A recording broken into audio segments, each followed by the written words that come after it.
வாழ்நாள் முழுவதுமே இந்த பரிகாரம் செய்யறது அப்படின்றது ஒரு உன்னதமான பலன்களை கொடுக்கும். அது என்ன பரிகாரம் அப்படின்னா, ஹனுமன் சாலிசா பாராயணம் பண்ணுங்க. எதுக்கு ஹனுமான வழிபாடு பண்ண சொல்றோம் அப்படின்னா, பொதுவாக வந்து பாருங்க, யார் ஹனுமான வழிபாடு பண்ணாலும் அவங்களுக்கு வந்து பார்த்தீங்கன்னா தேக பலம், புத்தி பலம், மனோபலம் மூணுமே வரும். அப்ப விருச்சிகத்துக்கு எப்ப பாரு அந்த மனோபலத்துக்கு பஞ்சமே உண்டு. ஆக நீங்க ஹனுமான வழிபாடு பண்றீங்க அப்படின்னா அந்த மனோபலம் இது அத்தனையும் கிடைச்சிடும். அதுக்கும் மேல மனோபலம் அப்படின்றது உங்களுக்கு கிடைக்கும். மனோதைரியம் அப்படின்றது அதிகமாகும். ஹனுமான் சாலிசா சொல்லியும் வழிபாடு பண்ணலாம்.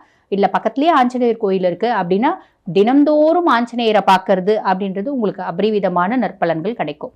எங்களால் தினம்தோறும் பார்க்க முடியாது அப்படின்னா வாரத்தில் ஒரு முறையேனும் சனிக்கிழமை தோறும் போகலாம், இல்லைன்னா ஞாயிற்றுக்கிழமை தோறும் உங்களுக்கு என்னைக்கு சௌரியப்படுதோ அன்னைக்கு ஒரு நாள் நீங்கள் ஹனுமனை போய் பாருங்க.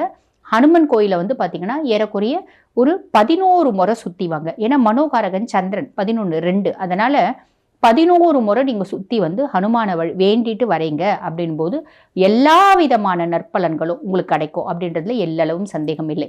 ஆக இந்த சனி பயிற்சி எப்படி இருக்கு விருச்சிகத்துக்கு அப்படின்னா ரொம்பவே நல்லா இருக்கு. வாழ்த்துக்கள்.